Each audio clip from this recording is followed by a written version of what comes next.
புக்கில் இல்லாத தகவல் பார்ப்போம். ஃபர்ஸ்ட் பாருங்க, இந்த ஜீரோ மாதிரி இருக்கு இல்லைங்களா, 0 0 0 0 இது வந்து என்ன சொல்லுவாங்க தமிழ்ல இலக்கிய புள்ளி அப்படின்னு சொல்லுவாங்க. என்ன சொல்லுவாங்க? இலக்கிய புள்ளி அப்படின்னு சொல்லுவாங்க. இந்த இலக்கிய புள்ளி என்ன பண்றது, என்னதுக்கு பயன்படுது அப்படின்னா, ஒரு தொடர்ல ஒரு பழமொழியோ ஒரு மேற்கோளோ ஓகேங்களா நினைவுக்கு வராத இடத்துல ஓகேங்களா, நினைவுக்கு அந்த இடத்துல வரல அப்படின்னா அந்த இடத்துல என்ன பண்ணுவாங்க, இந்த இலக்கிய புள்ளியை பயன்படுத்துவாங்க. இன்னொரு இடம் என்னன்னா, ஒரு சிறுகதையில ஒரு உணர்ச்சியை ஒரு இடத்துல காட்டணும் ஓகேங்களா, அந்த இடத்துல உணர்ச்சி மிகுந்த ஒரு சொல் இருக்கு அதை காட்டணும் அப்படின்னா அந்த இடத்துல என்ன பண்ணுவாங்க, இந்த இலக்கிய புள்ளியை பயன்படுத்துவார்கள் ஓகேங்களா.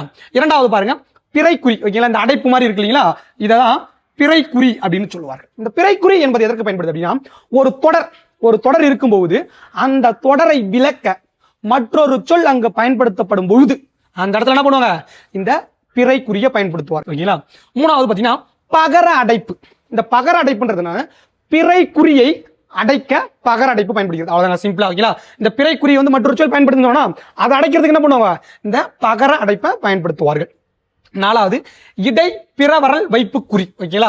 இடை பிறவரல் வைப்பு குறி அப்படின்னா ரெண்டு, அதாவது இந்த இணைப்பு கோடு ரெண்டு கோடு இருக்கு இல்லைங்களா, இதை தான் இந்த குறியிட்டு சொல்றார்கள்.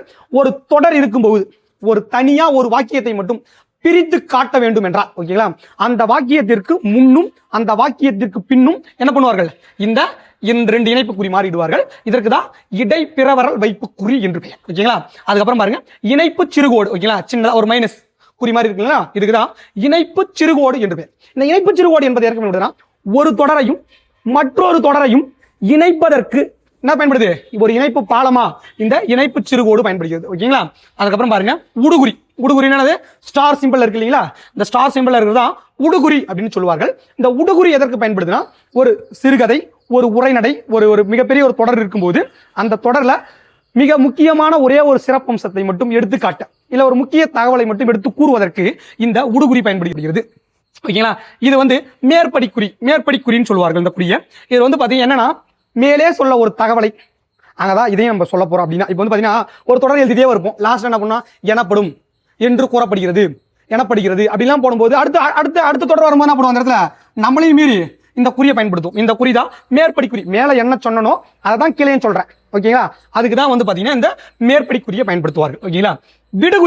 விடுகுறி என்பது ஒரு தொடர்ல ஒரு எழுத்து விடுபடும் போது ஓகேங்களா, இப்போ 2026 அப்படின்றத நம்ம எப்படி எழுதுவோம் ஓகேங்களா, 26 அப்படின்றது எழுதுவோம் ஓகேங்களா.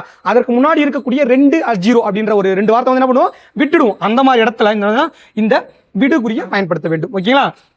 தொடர் ஒரு புள்ளி மாதிரி இல்லை, அது வந்து தொடர் விடுபாட்டு குறி அப்படின்னு சொல்லுவார்கள். ஏன்னா அந்த இடத்துல அது தேவையில்லை ஓகேங்களா. லாஸ்டா தொடர்ந்து போட்டு 3 புள்ளி வைப்பாங்க அப்படின்னு வரும்போது அப்படின்னா என்னது, அந்த இடத்துல நமக்கு தேவையில்லை அப்படின்னு வரும்போது அந்த இடத்துல வந்து பாத்தீங்கன்னா தொடர் விடுபாட்டு குறியை பயன்படுத்துவாங்க.